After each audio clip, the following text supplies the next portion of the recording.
जब कोई साधक नाम जब प्रारंभ करता है, नाम जाकर के अंदर ज्ञान जागृति नहीं करता, प्रारंभ में सुप्त वासना प्रवृत्तियां जो छुपी उनको जागृत करता है।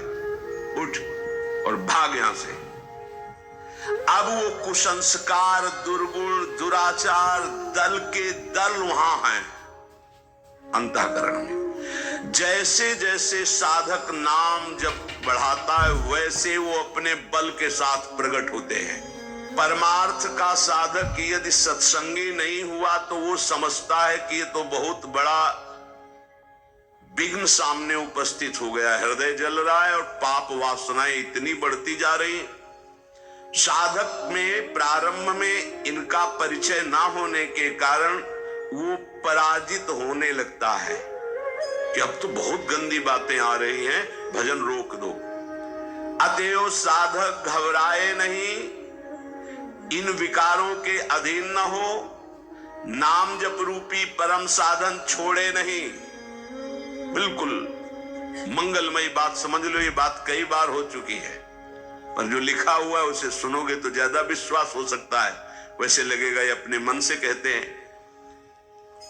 साधक प्रारंभ में पराजित करने की सामर्थ्य नहीं रखता, अतएव घबरा करके इनका परिचय ना जानने के कारण वो या तो इनके अधीन होकर फिर गलत कार्य करने लगता है या भयभीत होकर साधन नाम जप करना छोड़ देता है। किंतु यदि गुरु कृपा पात्र साधक प्रभु के नाम की वास्तविक महिमा जो सुन चुका है, ऐसा अवसर जब आता है कि हृदय में बड़ी गंदी बातें, बड़ा प्रपंच उदय हो रहा है, तो वो समझने लगता है नाम काम कर रहा है, नाम काम कर रहा है। अब हमारा हृदय खाली हो रहा है, ये वासनाएं निकल रही हैं, समस्त हे गुण, दुर्गुण, दुराचार प्रवृत्तियां नष्ट हो रही है। बार बार वही हमने अनंत जन्मों में किया, इसलिए बार बार वही आ रहा है, आ नहीं रहा, वो जा रहा है, हर वृत्ति जा रही है।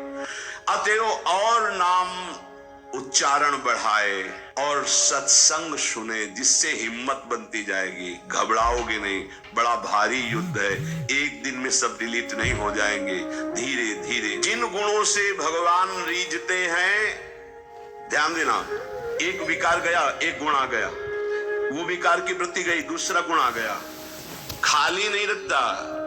ये बड़े काम की बात है। जैसे जैसे नाम जब चलेगा, दुर्गुण, दुराचार, दुर्विचार, पाप प्रवृत्ति खाली हुई, उतने में सद्गुण सदाचार आके बैठ गया कि अब दोबारा उसको जगह नहीं मिलेगी। और धीरे धीरे वो पूरे के पूरे दुर्गुण, दुराचारों को हटा करके साधक में सद्गुण सदाचार स्थापित कर देता है। नाम, पहला प्रभाव नाम का। साधक को ये बात ध्यान रखनी है कि ये दो वृत्तियां आपके अंदर प्रारंभ में होंगी, दोषापनयन और गुणाधान। दोषापनयन, जो दोष वृत्तियां हैं उनको निकलना और उनकी जगह में सद्गुण सदाचार स्थापित करना, ये नाम करेगा। तुम्हें चुप रहना है, राधा राधा राधा राधा राधा राधा। विचलित नहीं होना कि मन बहुत हमारा परेशान करता है, बहुत विकार आ रहे हैं, अब कैसे रहूं। खुशी मनाओ, गंदी बातें निकल रही हैं। पर साधक कैसे खुशी मनावे? वो तो मन में तदात्म में, तो मन में जलन हो रही है और वो निकल रहे तो वो समझ रहा है आ रहे, और फिर वो उनसे या तो द्वेष कर बैठता है या तो राग। द्वेष कर बैठता, क्यों आ रहे हैं, क्यों ऐसा ऐसा, उनकी सत्ता दृढ़ हो रही, और या फिर उसी आचरणों में लग जाता है तो रागात्मक या द्वेषात्मक वृत्ति से वो टिक जाते हैं, खाली नहीं हो पाते। इसीलिए लंबा समय निकल जाता है, कोई लाभ उसको समझ में नहीं आता। साधक में ये दो वृत्तियां नाम पैदा करता है। पहला, अंतःकरण के सारे दोषों को भगाना। दूसरा, अंतःकरण में दैवी संपदा के सद्गुण स्थापित करना। तुम्हें नहीं करना, वो नाम कर रहा है, पर तुम चुप रहो। पर यहां चुप रहा नहीं जाता, विचलित हो जाते हैं। जहां असत प्रेरणा हुई तो या तो ऐसी क्रिया कर दी या वो ऐसे दुखी हो गए, हमारे मन में तो ऐसा आता है वैसा। चुप रहो। ऑपरेशन शुरू है तो मवाद निकलेगा, गंदगी निकलेगी। और जो गंदगी निकलेगी तो फिर अच्छे से वो घाव भर जाएगा। जितना दोष निकल रहा है उतना ही सद्गुण आ रहा है। कितना सुंदर बात है। अगर ये न समझ पाए तो परेशानी पड़ जाएगी। बिल्कुल निश्चिंत रहिए। तुम्हारे अंदर काम, क्रोध, लोभ जो भी दोष दिखाई दे रहे हैं, आ नहीं रहे, जा रहे हैं, जा रहे हैं। और वो जगह खाली नहीं हो रही, वहां दैवी संपदा भर रही, जिससे भगवान प्रसन्न होते हैं। यदि हम नामोच्चारण के साथ साथ नाम का ध्यान शुरू कर दें तो और जल्दी दिव्य सद्गुण आ जाएंगे। अंतःकरण में भागवतिक सद्गुणों की प्रतिष्ठा होने में देर नहीं लगेगी। किसको?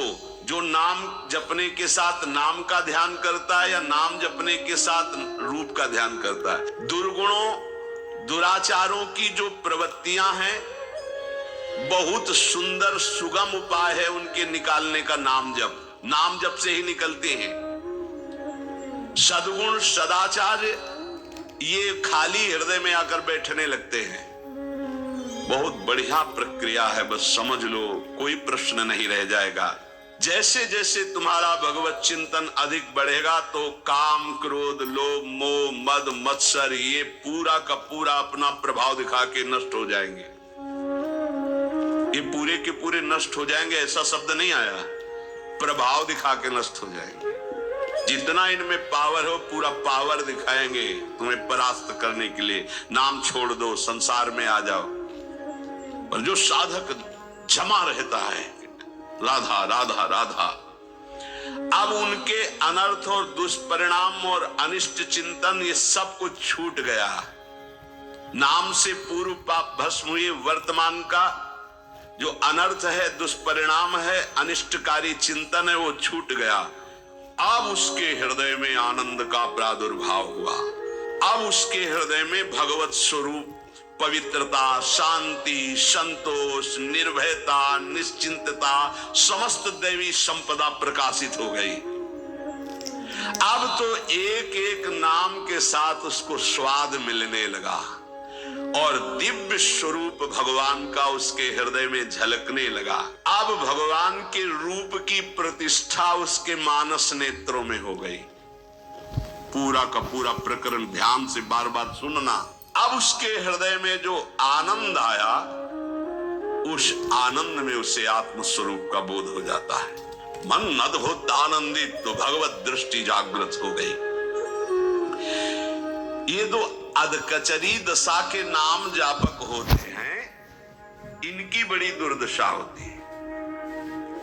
मुख से तो नाम उच्चारण करते हैं और शरीर के आचरण करते हैं, वही जो मन बुद्धि कहते हैं, तो उनका वास्तविक नाम जप नहीं हो पाता। क्योंकि थोड़ी देर मुख से नाम उच्चारण कर लिया, फिर असत आचरण किए, असत चिंतन किए, तो ये जो अधकचरापन है ये बहुत कष्ट देने वाला है। सच्चा नाम स्मरण जो पीछे वर्णन किया गया, आपको परास्त नहीं होना, बराबर नाम। इसके साथ जब नाम का चिंतन, रूप का चिंतन, तब समझो कि आप अधकचरी अवस्था से बाहर आ गए। अभी तो बहुत गंदी बातें चिंतन में आती हैं, अभी तो लड़ना पड़ेगा। इतना तो लड़ने के लिए तैयार रहो। अगर ये सब हमसे नहीं होगा तो एक उपाय है, किसी महाभागवत को पूरा जीवन समर्पित कर दीजिए, खत्म खेल आपका। ये भी देख लीजिए करके, पूरा जीवन अक्षरशः समर्पित। थोड़ी गुरुदेव की बात और थोड़ी मेरे मन की बात। ये अधकचरापन, भगवान ने नारद जी को कहा था, अधकचरे योगी का मेरा साक्षात्कार नहीं होता।